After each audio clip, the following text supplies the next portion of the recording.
On January 8, 2011, a gunman opened fire in Tucson, Arizona. His target was Congresswoman Gabrielle Giffords, who was shot in the head at point-blank range.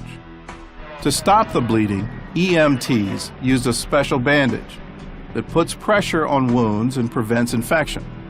First responders said the bandage saved Giffords' life, and it's one of many medical breakthroughs that got its start in Israel.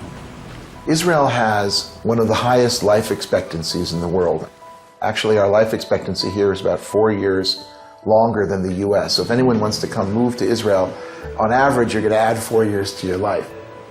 From fighting cancer, to giving sight to the blind, to making the lame walk again, Israel is leading the world in medical innovation. Every day, millions of Americans use some kind of medical treatment that came from Israel. From Sambucol, a cold and flu medicine made from elderberries, to amniocentesis, used to detect prenatal abnormalities. There's a wireless laser that will someday replace the dentist drill, and the pill cam, a tiny camera in a capsule. It takes pictures from inside your colon, eliminating the need for a colonoscopy. Millions and millions and millions of these procedures are done every year. What if you could make them painless, pain-free, and non-invasive, and take a lot of the risk out of that procedure? That's a classic Israeli solution to a problem. In the field of medicine, finding a cure for cancer is one of the biggest goals. And although a full cure is still in the future, Israeli scientists are making huge advances.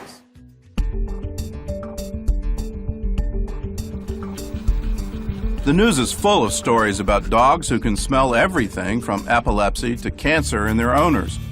So one scientist took that idea and refined it. If the dogs can smell cancer, we for sure can do it in a little bit more sophisticated way. We can communicate with the device much better than we can communicate with the dog. Hossam Haik developed an early warning system for cancer. The nano-artificial nose can detect tumors before they're even visible on X-rays, just by analyzing a patient's breath. The device can give the results within 5 minutes to 1 hour, more or less. Many diagnostic tools require to swallow a radioactive or active material in order to make the diagnosis possible. We don't expose it to any risky X-rays or beams that might make cancer by themselves. The artificial nose is still in clinical trials, where the accuracy rates range from 86 to 97%. And it's also being customized to sniff out other diseases as well, like Alzheimer's, Parkinson's, and multiple sclerosis. Our ultimate vision is to bring this device in an inexpensive and very portable way to everybody, whether these people live in the Western countries or they live in the third world, because we believe that we have to fulfill a little bit democracy. Other Israeli scientists are focusing on the treatment of cancer, and they're doing everything from burning tumors with thermal heat to freezing them with liquid nitrogen. One doctor is even developing a vaccine for cancer. The Imusin vaccine trains the body's immune cells to attack a specific molecule found only in cancer. And since only the cancer cells are targeted, the vaccine has no side effects like chemo and radiation. With one shot every few months, the body's immune system will keep it under control. We're just educating the immune system to do what it, would try to do itself. We're not inventing anything. In the first clinical trial, the vaccine successfully triggered the immune system in all 15 patients. You will see in the future, I think we enter a field which is very attractive, and we just scratched the beginning of it. I think we have a lot of more things to come, and I'm very encouraged by what I've seen.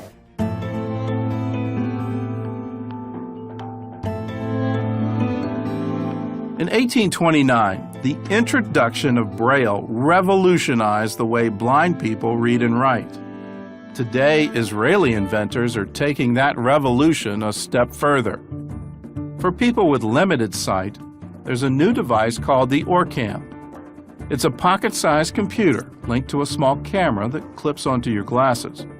The camera sees what you see. And when you point your finger at something, the OrCam will read it for you. Everything from menus to street signs. And for those with total vision loss, there's Project Ray, the first ever smartphone for the blind. With the tap of a finger, users can make phone calls, send texts, and even surf the web. While these inventions are giving blind people more independence, another one is actually restoring their sight. A company called NanoRetina is focusing on people who have lost their sight from macular degeneration. They've created the bionic eye, an implant that provides users with grayscale vision, a big improvement over total blindness. Necessity is mother of all inventions. And Israelis sometimes tend to think outside of the box. And if there is an obstacle, we do not hit our forehead at the obstacle, but we go around it. We found a solution.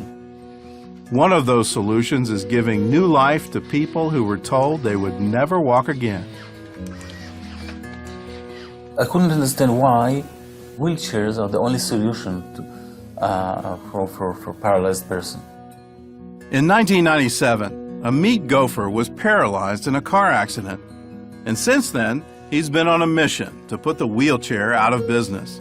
So he designed something called the Rewalk, a brace that uses motors to help paraplegics walk and even drive a car.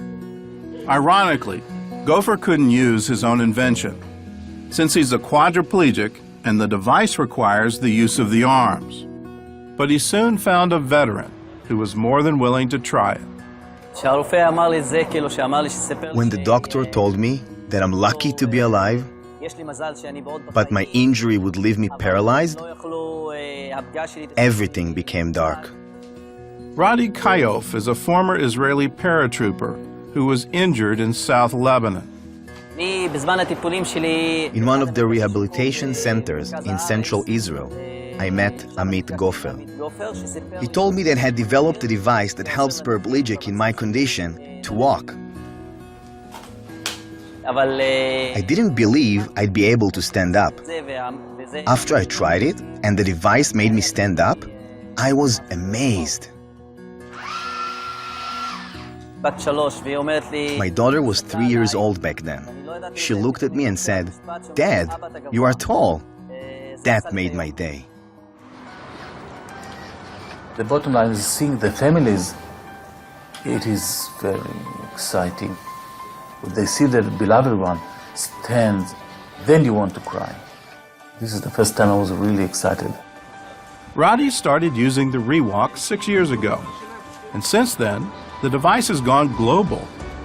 In 2012, a young woman named Claire Lomas used the Rewalk in the London Marathon.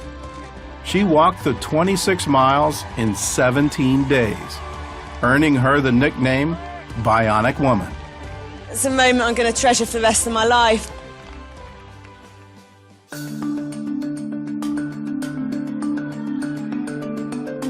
I dance 4 times a week, and I love it very much. And I knew that I'm not going to stop just because I am diabetic.